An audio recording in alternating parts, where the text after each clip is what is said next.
even if it extends beyond October. The short rains are expected in October, and the Devolution CS is, however, calling on Parliament to fast-track the passage of the disaster response bill that will enable coordinated response by government agencies.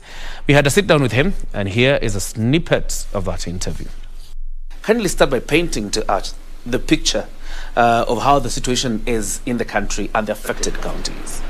So far, we have 10 counties most affected, and these are the counties that we put in the red alert stage, and we've been monitoring them since July. And most of these counties are affected because the short rains expected from October to December failed, and the long rains were also below average from March to May. The experts are also projecting that the October short rains are again not very promising. So that is why we're seeing most of the counties up north greatly affected by this drought, all the way down to the coast, Tana River, Kilifi, parts of Kwale, and Lamu as well. We have 5 counties that are actually now worsening towards the alarm stage. These are the counties of Mandera, Wajir, Garissa, Isiolo.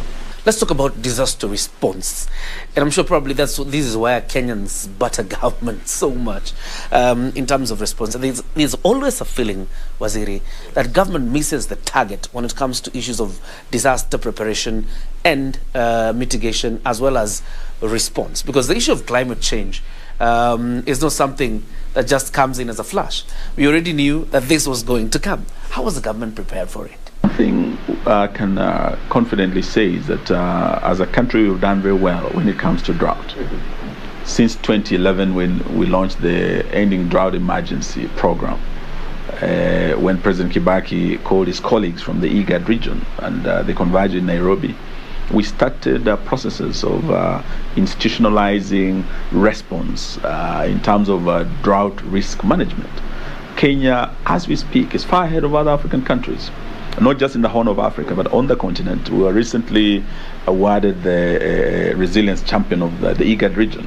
Why? Because since 2011, we've been able to institutionalize our response.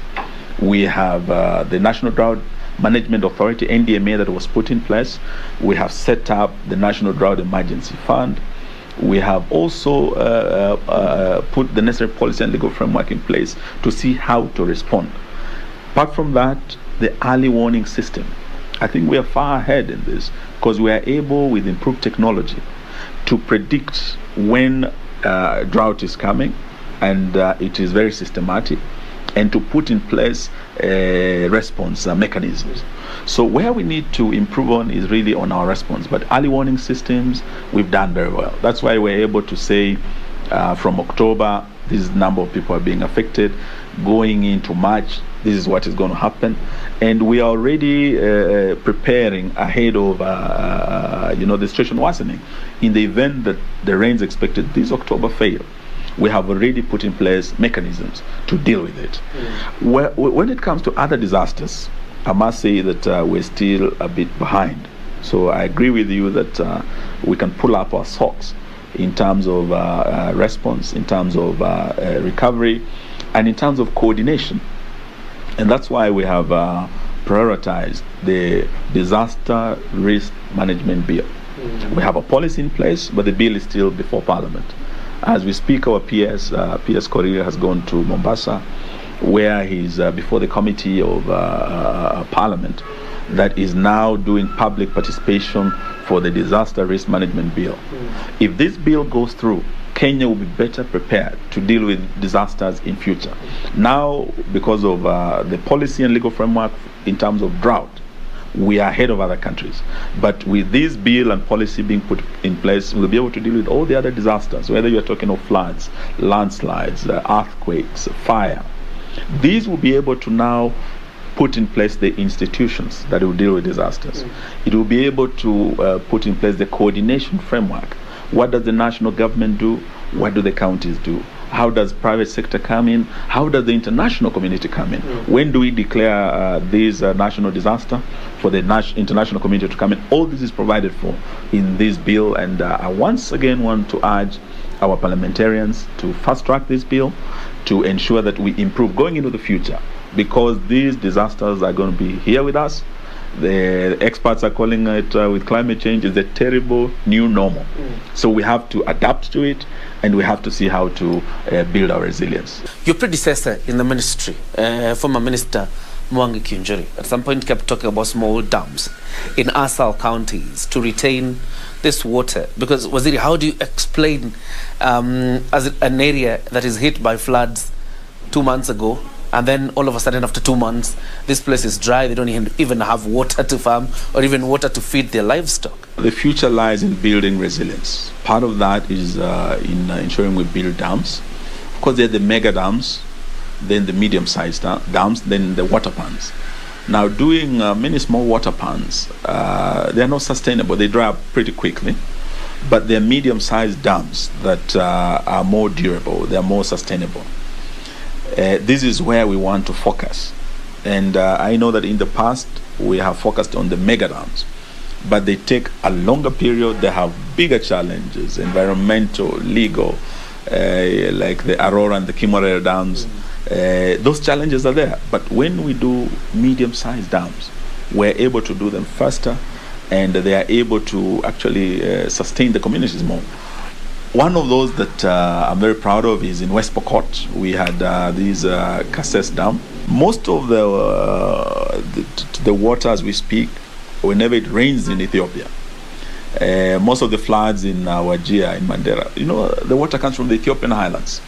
So we have a mega dam called Bute Dam on the side of Wajir. That's a dam that's underway. Once we complete that, you'll see less impact of flooding in Wajir, because we'll be able to harvest that water. And whenever it rains in the Ethiopian Isle, we will hold this water, store it, use it for irrigation, domestic and livestock use. There are people looking at you tonight. The minister in charge of devolution and ASALs. What assurance can you give them in this time of drought, when they're looking up to government for help? What can you tell them?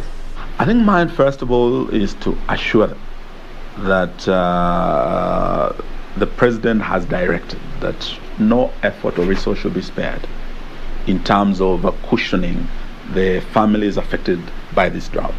So we are going to work very closely as national government with the counties affected to ensure all families affected get support and are cushioned against the devastating effects of this drought. So that I want to assure. We have already started moving food, both for the families, their livestock. We are moving water, and we will also be doing cash transfers directly to the families, so that families are able to get whatever they need in terms of food and livelihoods. Yes. So that I want to assure all affected families and counties of national government support. And we must also thank our international partners, because they have come in, they have responded. Since the president declared this drought a national disaster, we have met with the UN family, we have met with the EU family, USAID is stepping in, China has offered support. And in 2017, you remember, they donated a lot of rice. Again, they have donated this rice. Maybe in another week or two, we'll be receiving it and distributing it to affected families.